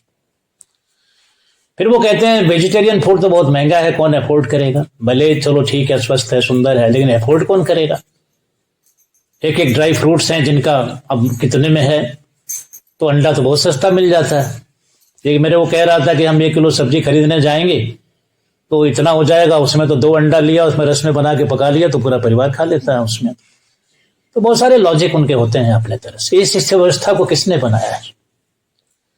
उसको ये नहीं देखना है कि वो 2 जिंदा जीव खा गया, उसको ये नहीं देख रहा है। वो पूरा मुर्गा खा गया, वो पूरी मुर्गी खा गया, उसका जान खा गया, उसको ये नहीं पता चल रहा है। इतना घृणित काम, तुम्हारे अपने बच्चे अपने भ्रूण का भ्रूण हत्या बोलते रहते हो, और तुम मुर्गी के अंडे को खा जा रहे हो, तुमको जरा भी शर्म नहीं आती बोलते हुए? ऐसे अनेक तरह के अंडों को वो खाते रहते हैं, और फिर वो पूरा का पूरा वो जीव खा जा रहे हैं। ये नहीं समझ में आ रहा है, बस उनको ये दिखाई पड़ रहा है। ये व्यवस्था किसने दिया है? तो ये सब बहुत सारी बातें हैं जिस पर हम देखेंगे। इसकी बहुत गहरी व्याख्या करने पर अभी आप ये समझिए कि जैसे पिछले सत्र में हमने कहा था कि अब ये लड़ाई मनुष्य के हिस्से की, यानी खास करके जो भक्त है उनका नहीं रहा। तो माइनॉरिटी में जब भी आ जाते हैं तो भगवान आते हैं या व्यवस्था बनाते हैं। इस समय भी भगवान आ चुके हैं यहां पर, जैसा हमने कहा है। और इस समय जो लड़ाई होगी वो कोई एक भगवान रावण की तरह और राम की तरह नहीं दिखाई पड़ेगा। जब तक ये लड़ाइयां चलती रहेंगी, भगवान भी लड़ने के तरीके ऐसे ही ढूंढेगा। और ये माइनॉरिटी की तरफ से भगवान लड़ेगा। इसकी शुरुआत हो रही है इसी होली से। माइनॉरिटी के लिए लड़ेगा, क्योंकि मेजॉरिटी तो उनकी है।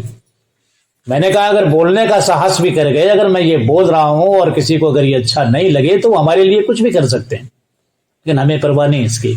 हम तो भगवान के दूत हैं। तो हमें जो मैसेज है वो कह रहे हैं, हम तो लड़ाई लड़ने जा नहीं रहे, हम कोई आंदोलन तो चलाने जा नहीं रहे, हम तो लोगों को इससे इकट्ठा यहां नहीं कर रहे कि आओ आओ हमको इनकलाब जिंदाबाद करेंगे इस पर। No, we are not going to do this kind of things. Prahlad ji Maharaj ने ऐसा कुछ भी नहीं किया। बस वो उनके जो अपने लोग थे उनको बिठाकर वो राम राम करते थे अपना, हरी हरी हरी हरी, बस। और कुछ नहीं किया कि उन्होंने कोई हिरण्यकश्यप के खिलाफ प्रजा को भड़काया या आंदोलन किया या कुछ ऐसा किया। पांडवों ने भी ऐसा नहीं किया, विभीषण जी महाराज ने भी नहीं किया। वो भगवान भगवान भगवान भगवान। तो इस समय केवल भगवान भगवान भगवान भगवान। तो भगवान भगवान बहुतों ने किया होगा, भगवान ने पुकार सुने हैं। तो इस समय जो राक्षस है वो राक्षस कोई एक रावण के रूप में नहीं खड़ा है। मैंने पीछे कहा था व्यक्ति व्यक्ति को ऑक्युपाई कर चुका है। तो भगवान कुछ और ही इस तरह के खेल करने जाएंगे अब इस समय। तो वो योजना बना रहे हैं, बहुत विराट विराट योजनाएं बन रही हैं उनकी, और एक से एक योजना, पंचवर्षीय योजना इस देश में भी बनेगी और बहुत सारी योजना बन रही है। सारी योजना धरी के धरी रह जाएंगी। आपने कोरोना महामारी को देखा, वो कुछ भी नहीं था, वो वायरस कुछ भी नहीं था, फिर भी उसने सारे संसार में क्या स्थिति कर दी थी। और सारा वैज्ञानिक उनका जितना आविष्कार था वो धरा का धरा रह गया। एक भी कोई रेमेडी वो नहीं ढूंढ पाए कि वो कोरोना का अंत कर दे, नहीं हो पाया। टीका बनाने की कोशिश की, वो टीका भी कोरोना से ज्यादा खतरनाक निकला। वैक्सीनेशन हुए लेकिन उसके रिएक्शंस हैं। तो अभी आपने अपने आंखों से देखा, अभी कुछ ही वर्षों पहले की बात है, तो कोरोना जैसी महामारी को आपने देखा यहां पर, जिसमें सरकारें बिल्कुल हाथ खड़ी कर गई। और सुपर पावर जो बना हुआ था, सबसे ज्यादा लोग उसके यहां मरे और खूब ढह ढह कर मरे, इतने बुरी तरह से मरे कि वैसी मौत तो कहीं नहीं हुई। मौत तो खैर मौत होती है, लेकिन सारे सुपर पावर का जो नशा था वो चूर हो गया, उनका जो चूर थे ढह गया वहां पर। लेकिन मैं आपको बताऊं कि भविष्य में उससे ज्यादा खतरनाक अभी महामारियां आने वाली हैं अभी इन दिनों में, और भगवान लड़ेंगे उसी तरीके से। भगवान के लड़ने का तरीका जहां जैसा होगा वैसे ही, उनके स्ट्रेटजी ऐसी बनती है। फिर अभी आने वाले समय में आप योजना बनाते चले रह जाएंगे और आपकी योजनाएं धरी की धरी रह जाएंगी। सभ्यताएं जैसे साफ हो गई और पता ही नहीं चला आज तक कि वो कैसे साफ हो गई थी।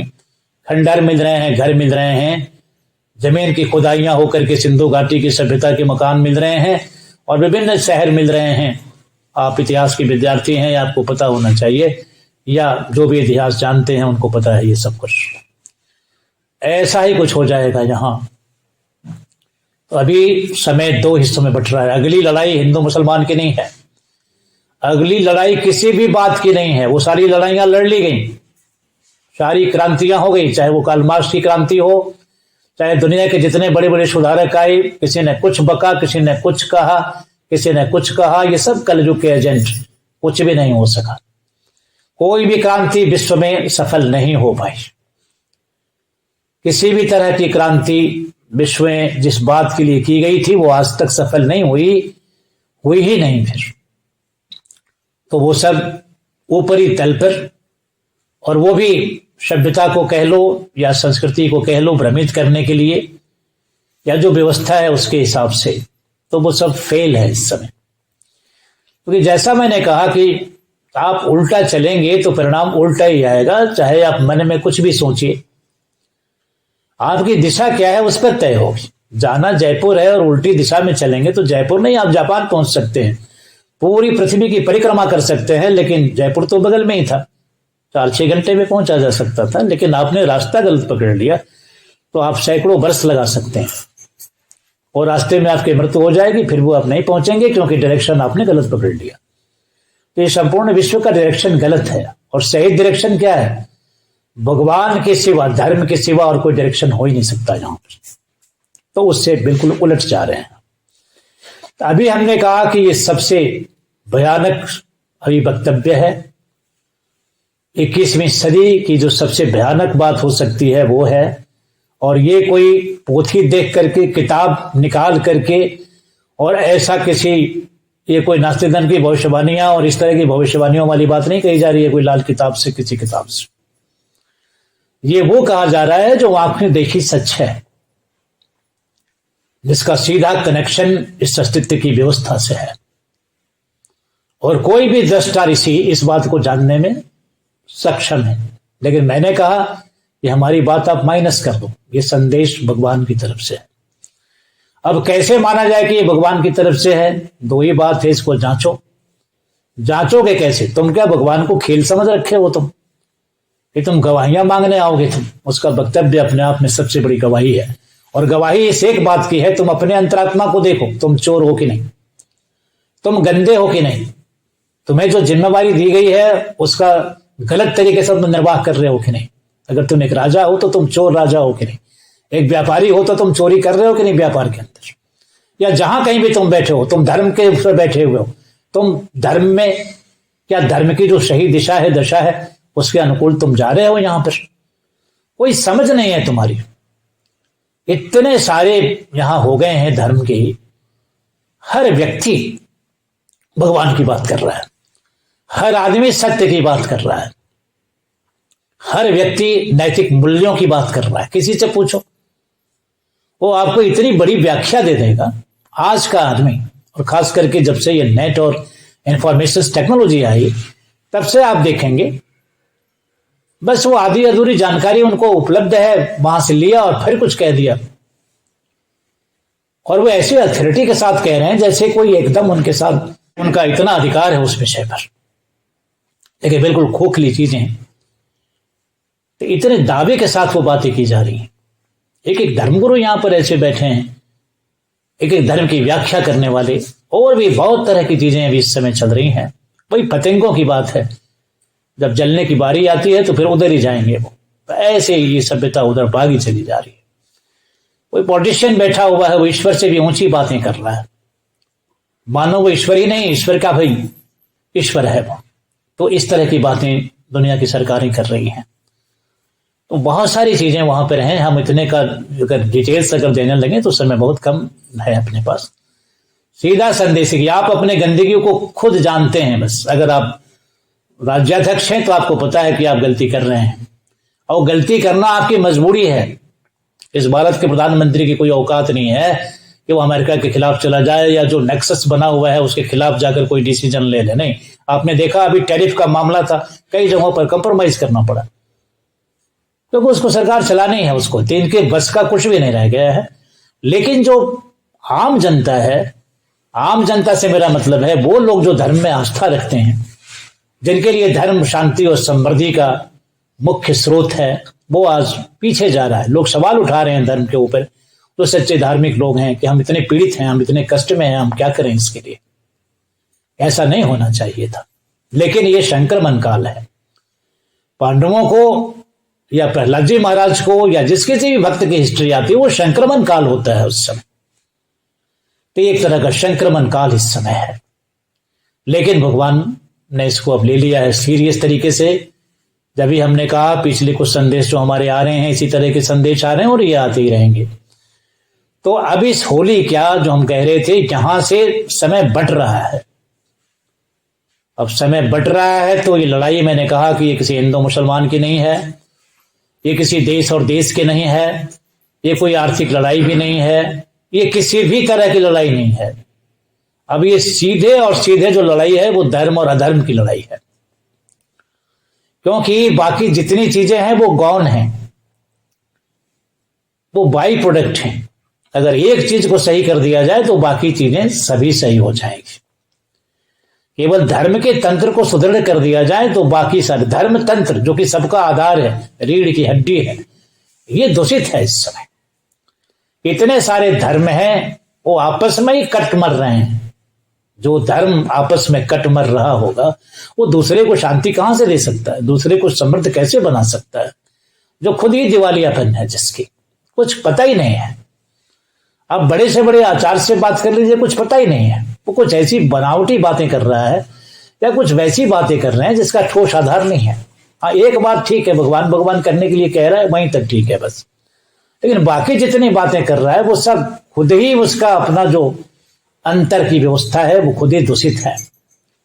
वो झूठे मान सम्मान के लिए, झूठे यश के लिए, इतिहास में नाम लिखवाने के लिए सब बैठे पड़े हैं सब, या फिर वो कंप्रोमाइज्ड हैं, कहीं ना कहीं से कंप्रोमाइज्ड हैं। वो धर्मतंत्र सबसे ज्यादा दूषित है। और सबसे ज्यादा धर्म की ग्लानि कब होती है? जब धर्मतंत्र दूषित हो जाता है। जिस समय महाभारत हुआ था उस समय धर्म की क्या व्यवस्था थी? जो गंदे धर्म है, गंदे धर्म से हमारा मतलब है एक धर्म वहां भी होता है, असुरों का भी एक धर्म होता है। शुक्राचार्य मैंने कहा गुरु हैं, और भी गुरु हैं, तो उसके हिसाब से वो उसी को धर्म, असुरों का धर्म जो होता है उसी को मानते हैं, सत्य धर्म को नकार देते हैं। इस समय धर्म की स्थिति ऐसी है। तो फिर समय मिलने पर हम उस पर अलग से चर्चा करेंगे। बहरहाल आपको इस संदेश को लेना है कि यह होली सामान्य होली नहीं है, यह सामान्य होली की तरह ही बीतेगी, लेकिन यहां से वैसा हमने कहा है कि अब भगवान अपना ट्रीटमेंट अपने तरह से शुरू करेगा। तो ऐसे ऐसे महामारियां हैं पाइपलाइन में कि अगर वो नहीं समझ रहे हैं, हमने कहा कि मेंड करने के लिए अभी बात की जाएगी, अभी कोई फाइनल कॉल भी होगा, कोई अंतिम चेतावनी भी आएगी। अभी ये धीरे धीरे चल रहा है ये, लेकिन एक समय आएगा जब उसका भी समय खत्म हो जाएगा। चेतावनी भी बार बार नहीं दी जाती, ध्यान रखना है।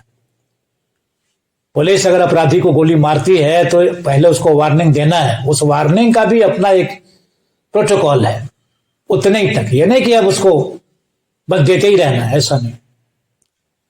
उसका एक पार्टिकुलर प्रोटोकॉल होता है उस तरह से। तो इस वार्निंग का भी प्रोटोकॉल होगा, वो जैसे ही पूरा हो जाएगा ऑपरेशन शुरू हो जाएगा। तो अभी हम इस पर बात करेंगे।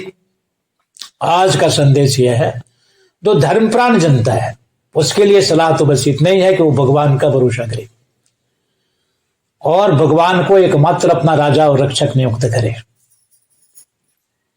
बाकी ठीक है, यहां का राजा है तो उसकी अवहेलना नहीं करनी। जैसे प्रहलाद जी महाराज ने उस राजा की अवहेलना नहीं करी, कोई आंदोलन नहीं चलाया।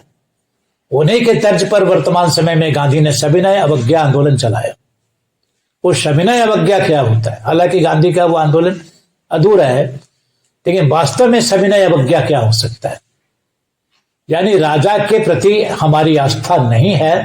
ठीक है, उसके लॉ को हम फॉलो करेंगे, उसके बाकी चीजों को फॉलो करेंगे, लेकिन जो राजाओं के राजा हैं, जो राजाधिराज हैं, हम उनको फॉलो करेंगे। इस समय एक ही आशा है। जैसे प्रहलाद जी महाराज ने राजा का कोई ऐसा विद्रोह नहीं किया, राज्य में ही रहे, राज्य के नियमों का भी पालन करते रहे, लेकिन रक्षक उन्होंने भगवान को मारा। किसी ने यहां भजन दिया था, सुनो रे प्यारे भाई, हरि के भरोसे आंखों घर, हमारा रक्षक दया निधान। तो रक्षक उस दया निधान को करना है, अपना रक्षक आप अंदर अंदर उनको बस अपॉइंट करिए। जो भी मंत्र, जो भी नाम आपके पास है गुरु प्रदत्त, उसका सुमरन करिए, अपने कल्याण की प्रार्थना उनसे करिए। राजा कुछ करे तो भी सुंदर, ना करे तो भी सुंदर, लेकिन उसमें रहिए और उस भगवान को समझिए। भगवान से संबंधित जो ज्ञान है उसको पकड़िए। जहां तक हो सके कोई ना कोई गुरु, कोई ना कोई ऐसा होना चाहिए तो धर्म की चर्चा आपको दे और प्रामाणिक चर्चा दे। तो ये सब करते रहिए। ये कुछ बातें हमने कही हैं आपको। आने वाले समय में ये माइनॉरिटी में रहने वाले धर्म वालों को कोई सोचना नहीं है कि हम कोई आंदोलन चलाएंगे। नहीं, आपकी लड़ाई को भगवान लड़ने के लिए आ गया है अब। तो ये भगवान लड़ेगा अब आपके लिए, और हर बार भगवान ही लड़ता है। चाहे वो प्रहलाद जी महाराज के लिए लड़ने की बात हो, या फिर किसी भी भक्त की कथा में आप देखेंगे द्रौपदी के लिए लड़ने की बात हो, उसकी रक्षा के लिए, या संपूर्ण पांडवों की रक्षा के लिए बात हो, इतनी बड़ी गीता जहां से आई। ऐसे करके हमें इसको समझना है। और जितने भी चरित्र आप देखेंगे दुनिया में, एक बात कॉमन है कि वहां भगवान की ऐसी बात की जा रही है भगवान को ही लेकर सारे धर्म गुरुओं ने यही सिखाया। लेकिन अब आज के धर्म गुरु भी पॉलिटिकल पार्टीज में बटे पड़े हैं, खेमे में बटे पड़े हैं, इसलिए तंत्र दूषित है इस समय। तो जब तंत्र दूषित हो जाए तो बस एक ही आसरा बनता है, भगवान। जैसे हमने कहा दुर्योधन के समय में तंत्र दूषित हो गया था, प्रहलाद जी महाराज के समय में तंत्र दूषित हो गया था। अगर तंत्र सही रहता तो वो ज्ञान होना नहीं चाहिए था, लेकिन उसको जो असुर विस्तार होना ही नहीं चाहिए था। नारद जैसे वहां पर भक्त हैं, प्रहलाद जी महाराज के गुरु हैं, प्रहलाद जी के गुरु नारद महाराज हैं। तो नारद जैसे सदगुरु भी रहते हैं, आज भी हैं वो, उनका ज्ञान नहीं है। नारद ने क्या ज्ञान दिया प्रहलाद जी महाराज को? हरि हरि हरि हरि। वही ज्ञान आपको इकट्ठी दे रही है। और विश्व की संपूर्ण जो धर्मप्राण जनता है उसको, चाहे वो कहीं भी हो, और अपनी साझा विरासत को पहचानने की कोशिश करिए। जो सनातन परंपरा और वेद का और दुनिया भर की बातों का विरोध जो आप कर रहे हैं वो आपके नाश का कारण बनेगा, बिल्कुल ध्यान रखिएगा। आपके दादा परदादा इसी में थे, 4000 साल पहले से आपका इतिहास नहीं है। अभी नए नए धर्म आए हैं उसमें जाकर बैठ गए आप, ये आपका इतिहास नहीं है। 4000 वर्ष में ये सारे धर्म आए हैं। 4000 पहले आपके बाबा दादा किस धर्म में रहते होंगे? ये वो धर्म है सनातन। तो जैसे कंपनियां आती हैं, एक ब्रांड बनाती हैं और उसके बाद दूसरे उसकी नकल करते हैं, चोरी करते हैं, धर्म में भी इस तरह की बहुत सारी बातें हैं, उसको हम अलग से चर्चा करेंगे। इसलिए बहुत सारी चीजें गंदी हो गई हैं। और फिर ये कली नाम का राक्षस जो कलियुग की चर्चा की जाती है उसका भी प्रभाव है, इस पर भी अलग से बात करेंगे। अभी तो बस ये समझिए कि एक ही रक्षक है, उसको आप उधर से चलिए, उसको पकड़िए, वो सब सुंदर कर देगा आपका। कैसे पकड़ेंगे, क्या उसकी व्यवस्था बनेगी, वो हम थोड़ी सी चर्चा आगे कर लेंगे। आज का संदेश बस इतना ही था। और इसी के साथ ग्रहण है इस पर। ये जो ग्रहण का संकेत है, ग्रहण अपने आप में शास्त्रों के द्वारा कहा गया है कि इस तरह के ग्रहण बहुत ही प्रशंसनीय नहीं माने गए, बल्कि एक तरह का अशुभ संकेतक होते हैं। अब देखो ऐसे पर्व पर, ऐसे तो कोई भी ग्रहण का ऐसा ही रहता है, लेकिन खास खास मौके पर कुछ खास तरह के ग्रहण जो आते हैं, जैसे अभी ग्रहण जो आ रहा है चंद्र ग्रहण, ये होली के अवसर पर आ रहा है, यहां भी एक संकेत है। हम ज्योतिषीय हिसाब से नहीं बात करते। यहां जो संदेश ये है कि जो ग्रहण अधर्म के द्वारा धर्म के चांद पर प्रक्षेपित किया जा रहा है, इस तरह की स्थिति इस समय है। लेकिन उद्धार तो ग्रहण का भी होता ही है फिर, इसलिए भगवान अब इस ग्रहण का उद्धार करेंगे। वो तो आसमान में जो चांद के ऊपर, वो तो खैर हो गई, जो शास्त्रीय मान्यता है हम उसकी बात कर रहे हैं। बाकी विज्ञान क्या कहता है कि वो ऐसे पृथ्वी आ जाती है और ये अनसाइंटिफिक बातें हैं, उनको अभी समझ में नहीं आएगा कभी भी। वो बातें इसके लिए कही ही नहीं जाती। इस चंद्रमा के बारे में, चंद्रमा मनुष्य जाता, चंद्रमा मन का प्रतीक है। वैश्विक मन इस समय दूषित हो चुका है। वैश्विक मन पर अधर्म का दूषण चढ़ गया है, राहु केतु चढ़ गए हैं। बात यहां ये है फिर, तो वो वाली बात कही जा रही है। वैश्विक मन, चंद्रमा मन का द्योतक है, मन का रिप्रेजेंटेशन देता है, तो अलंकार है वो। वहां जो बात कही जा रही है उस तरह की, वो अलंकार की बात है। और राहु केतुवादी के बारे में ठीक से समझेंगे तो आपको पता चलेगा कि वो कैसे जीव हैं, तो उसकी भी व्याख्या अलग से करनी होगी। अभी तो केवल संदेश देना था मुझे।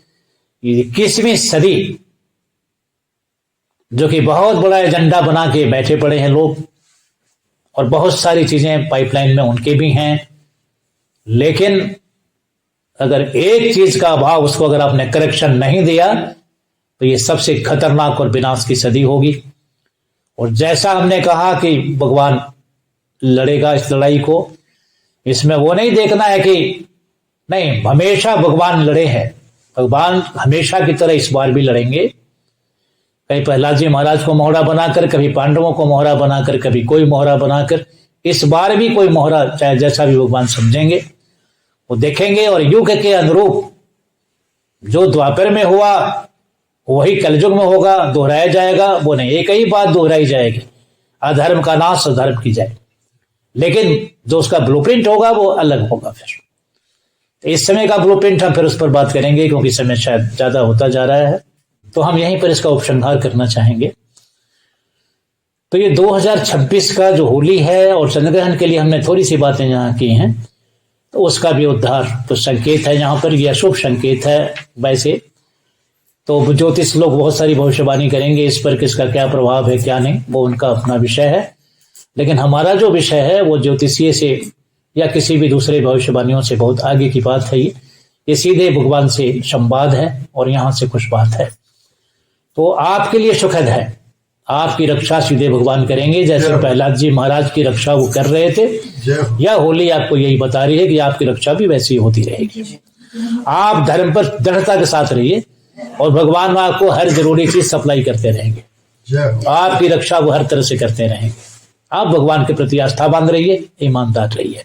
जैसे प्रहलाद जी महाराज इतने सारे मुसीबतों के बाद भी, प्रताड़नाओं के बाद भी वो अडिग बने रहे, वैसे आपको अडिग बने रहना है बस। तो वो थोड़ी सी परीक्षा कही जाएगी आपकी, लेकिन जो परिणाम हुआ वो सबके सामने है। तो आज भी उनकी जयंती मनाई जा रही है, आज भी उनका उत्सव मनाया जा रहा है और आज भी सारे संसार के अंधेरे को चीर कर रोशनी देने का काम प्रहलाद जी महाराज कर रहे हैं। इस होली का संदेश यह है, होली की पवित्रता को आपने भुला दिया है, उसी गरिमा को भुला दिया है, उसके मूल्यों को आपने भुला दिया है और अब आप हिरण्यकश्यप का रोल कर रहे हैं, प्रहलाद जी महाराज का रोल नहीं कर रहे हैं। इस तरह से आप हिरण्यकश्यप, उसकी आत्मा जो अभी कली महाराज के राक्षस में मैंने कहा था कि सारे राक्षसों की आत्मा आकर घुसी पड़ी है उसमें, उसका आप कर रहे हैं। तो ये हिरण्यकश्यप की होली आप मना रहे हैं, प्रहलाद जी महाराज की नहीं।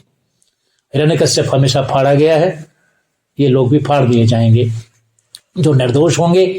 प्रहलाद जी महाराज की तरह भगवान के आस्थावान भक्त होंगे, उनका तो मंगल ही मंगल है, आज भी मंगल है, आगे भी मंगल है।